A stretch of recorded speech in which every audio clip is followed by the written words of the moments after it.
Alright, hey y'all, welcome back to our channel. As you guys can see, we have a story time for you today. It's not our story, but it's a story that we heard or whatever happened on the news. So basically, a guy did like $1 million DoorDash scam. At first, I wasn't even gonna look at the news about it, but I was like, huh, what is this about? How you could do $1 million DoorDash scam? So anyway, he basically money from the drivers, stole their identities. Cops said this was like one of the most elaborate scams they ever seen. So I'm gonna let y'all watch the news story right here so you guys can explain it to you clearly. And yeah, check out the news story.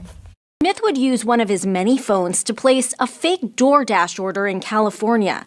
Then when the driver was on the way, Smith would impersonate DoorDash support and claim there was a problem with the order. He would get them to click a link or go to a website, and then that essentially would turn over their credentials, their username and password to him. Once he was in control of that, he would change the billing information and steal any funds that they had for deliveries they had done, basically steal their paycheck. More than 700 drivers. You guys can see the guy was passing as a DoorDash support person. So for the scam, for me, I would have known, like, if I had got an American DoorDash support person, I would have known automatically, like, this is not right. Like, I've never gotten an American like support agent. Have you? Only with tier 2 that time you had got an American person. But not like normal just support. It's always somebody out of the country and stuff like that. So I would have been like, this is weird. As you heard on the report, covered $733,000 in cash of the stolen money in the safes in his apartment or whatever. So they got some of the money back, not all of it. Question is, for me, is like, are they gonna give the money back to the people? Or like, once they're done with the evidence, are they gonna give it back, or are they gonna like buy a new truck for the police station? Because they be doing stuff like that. So I don't know, because them people need their money back. That's a lot of money to be stolen. This was going on for 2.5 years. How in the world did DoorDash not know that this was happening for 2.5 years? And you guys seeing how the scam was going. So basically, he would just make fake orders in California, which he wasn't located in. He was located in the tri-state area or whatever. And while they was going to the fake drop-off or whatever, he would call, act like he was a fake support person and say there was a problem with the order. And then when they would do that, he would say to like, click a link, let me send you a link. They would click the link, and then he would drain their funds, drain their DoorDash money, and that the DoorDash money was taken. That's all I know. And that goes to say, like are we safe? You know, like, is our money safe on these apps?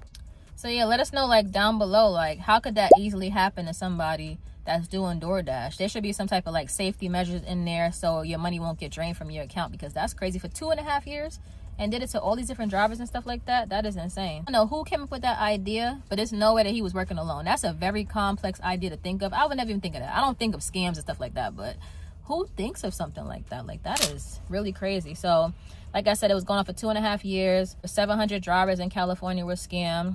So that goes to show you that DoorDash, I guess, it's not as safe as you think they are, like when it comes to like holding your money in there. Some people like, I'm not clicking no links, bro.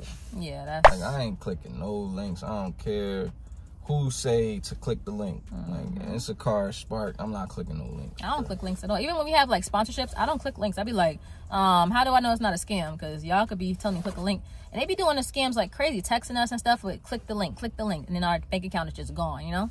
So yeah, I don't know how, like, they didn't see 700 different times that this same thing was happening. You got an order, it was going to the person's house, and in mid-order, it's an issue.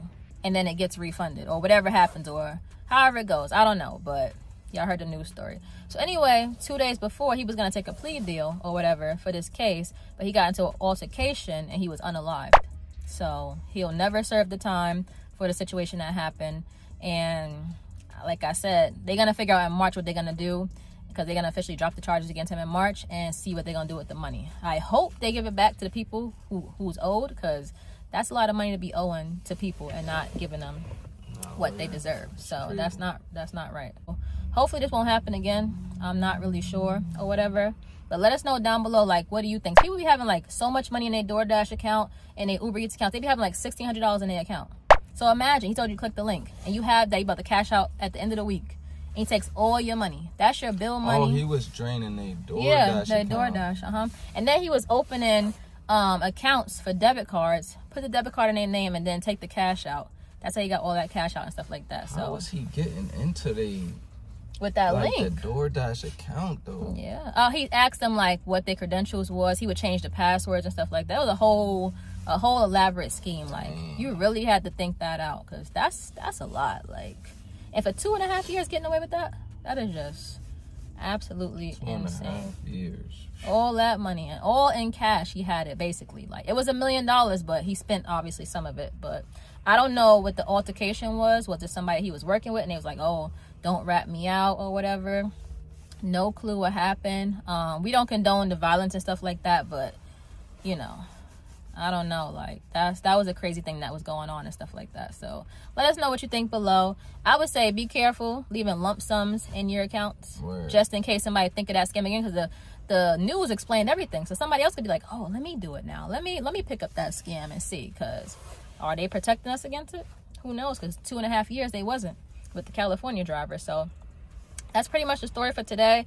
Let me know if you heard about that at all, because I just heard about it a couple days ago, and I wanted to ask you guys about what y'all thought about that. And be safe out here. Don't be clicking no links when they tell y'all, because if it sounds like a scam, it is a scam. So keep that in mind. And yeah, we'll see you guys next time. Peace.